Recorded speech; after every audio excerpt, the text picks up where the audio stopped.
Contrairement à toutes les présentations qu'on a pu voir ici, moi je ne vais pas me positionner comme un institut de recherche avec des questions assez pointues, mais justement comme utilisateur de toutes ces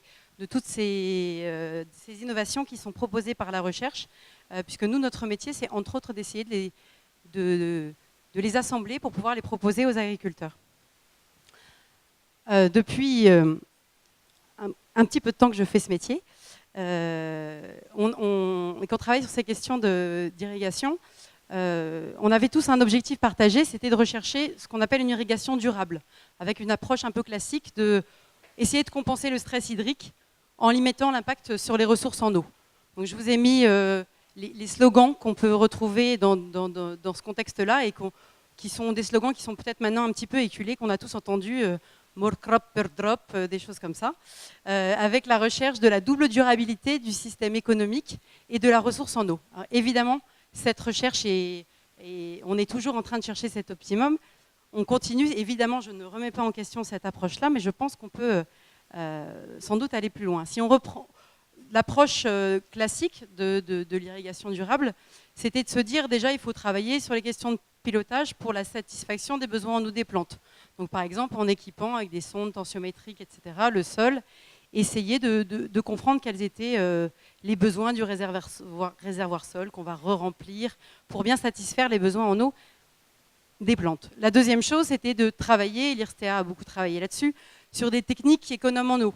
Donc on va, avec des indicateurs un peu à la SERP, de dire une irrigation à l'arrêt, c'est 50% de perte d'eau, l'aspersion c'est un peu mieux, le goutte à goutte c'est chouette, on arrive à 90%, et le goutte à goutte enterré, c'est magnifique, on arrivera à 95% d'efficience, on ne perd plus du tout d'eau.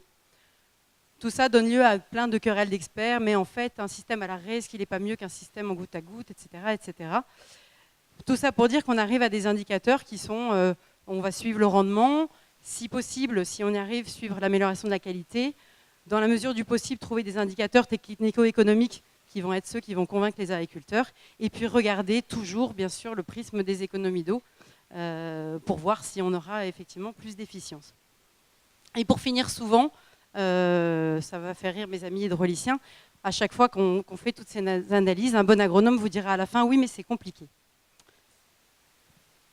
Alors l'évolution récente de notre approche, justement, depuis quelques années, depuis très peu de temps, un certain nombre de nouvelles innovations nous ont permis de revoir un peu cette approche. C'est assez récent comme évolution, donc ce n'est pas un papier scientifique. En revanche, on sent vraiment qu'on est en train de se diriger vers une irrigation de durable à peut-être une irrigation écologique. Et je voudrais vous présenter juste 3 exemples que j'ai eu l'occasion de mettre en œuvre et de rencontrer là récemment dans les expérimentations qu'on peut mener ici en région provençale et puis dans d'autres pays du monde. Voilà, des pistes de réflexion qui sont pour moi des illustrations que l'irrigation peut être un vrai levier vers l'agroécologie.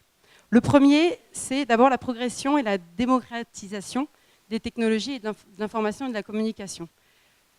Dans ma vie d'avant, équiper une parcelle avec des capteurs et aller faire des relevés, c'était extrêmement compliqué. Ça coûtait beaucoup d'argent. On pouvait suivre généralement un paramètre, dans le meilleur des cas, souvent avec des relevés hebdomadaires, etc. Donc on mettait beaucoup d'efforts sur cette instrumentation. Maintenant, c'est vraiment le boom des objets connectés. On peut équiper des parcelles avec de multiples capteurs. Alors, je vous ai mis 2 photos toutes petites, donc vous ne voyez pas bien. Une parcelle en pommier où on a installé un système qui permet de suivre à la fois l'eau dans le sol avec des sondes capacitives, des tensiomètres, un dendromètre Pépista qui permet de suivre l'extension la variation du diamètre des branches, de la météo, etc. Tout ça a été transmis par radio et sur mon smartphone, je peux récupérer toutes les données. Deuxième exemple, le petit truc là qui fait un peu truc planté dans le sol, avec un panneau solaire, on peut alimenter une sonde capacitive, des tensiomètres, un pluviomètre, et là aussi je suis tout ça sur mon smartphone. Deuxième chose, une fois qu'on a recueilli plein de données avec des capteurs multiples, il faut évidemment traiter les données. Là aussi, quand j'étais jeune, on passait beaucoup de temps à faire des tableaux Excel, etc. etc. Maintenant, on a des données qui sont disponibles sur une interface web. On peut facilement accéder à un ensemble avoir un suivi multifactoriel, c'est plus si compliqué qu'avant, et donc on est capable de raisonner l'irrigation par rapport aux autres pratiques, et c'est vraiment quelque chose qui est assez nouveau. Et donc ça nous permet d'avoir une approche beaucoup plus systémique du pilotage de l'irrigation. On ne va pas regarder simplement la donnée, on va vraiment pouvoir croiser les données, et l'expert peut se focaliser sur le système et plus seulement uniquement sur la problématique de l'économie d'eau, qui reste néanmoins importante évidemment. Une deuxième innovation qu'on a pu expérimenter et qui est là aussi pour moi un levier vers l'agroécologie, c'est de remettre la physiologie de la plante au cœur de la décision. Donc on a travaillé là depuis un an avec une collaboration avec une start-up de Montpellier qui s'appelle Fruition Science sur des capteurs de flux de sève qui sont installés sur la vigne et qui vont nous permettre, au-delà de l'approche sol, pour voir ce qui est en train évidemment de se passer au niveau du sol, de suivre le déficit hydrique, qu'est-ce que la plante est en train de ressentir.